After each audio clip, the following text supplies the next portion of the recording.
আসসালামু আলাইকুম এভরিওয়ান, সবাই কেমন আছেন? আশা করি আল্লাহর রহমতে ভালো আছেন। আজকে আমি আপনাদেরকে দমে গরুর মাংস রান্না করে দেখাবো, আমার সেই ম্যাজিক মশলা দিয়ে, শাহি গরম মশলা দিয়ে।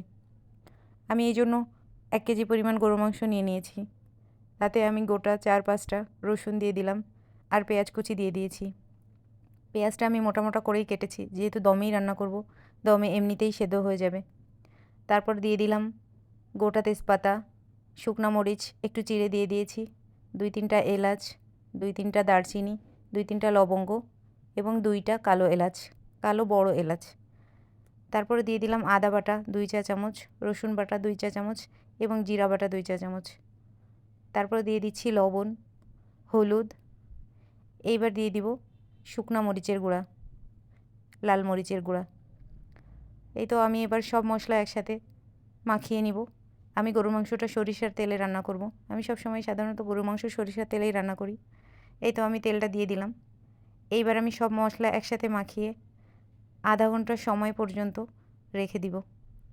এই তো আমি মেখে নিচ্ছি। সুন্দর করে মেখে আমি এটা ঢাকা দিয়ে আধা ঘন্টা সময় রেখে দিব। আধা ঘন্টা পর আমি রান্না করব। এই তো আমার মাখানো হয়ে গিয়েছে। এবার আমি এটাকে ঢাকা দিয়ে রেখে দিব। মশলা মাখিয়ে আধা ঘন্টা পর্যন্ত অপেক্ষা করব, কারণ মশলাগুলো মাংসের মধ্যে ঢুকে যাবে, যেহেতু আমি দমে রান্না করব। তাই জন্য আমি এটাকে কিছুটা সময় মশলা মেখে রেখে দিব।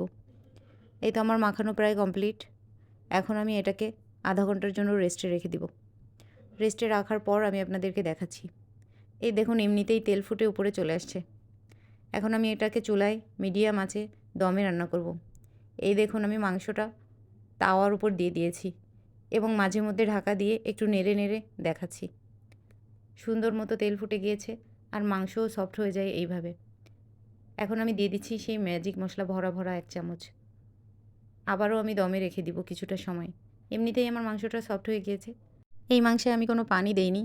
পানি ছাড়াই আমি দমে আস্তে আস্তে মাংসটা রান্না করব, কষিয়ে কষিয়ে। আমি প্রথমেই তাওয়ার উপর উঠিয়ে দিয়েছি, যাতে নিচ থেকে লেগে না যায়, পুড়ে না যায়। এই তো আমার মাংস রান্না প্রায় শেষের দিকে। সরিষার তেলের এই দম গরুর মাংসটা কিন্তু খুবই মজা। আপনারাও ট্রাই করে দেখবেন। আজকের মতো বিদায় নিচ্ছি। সবাই ভালো থাকবেন, সুস্থ থাকবেন। আল্লাহ হাফেজ।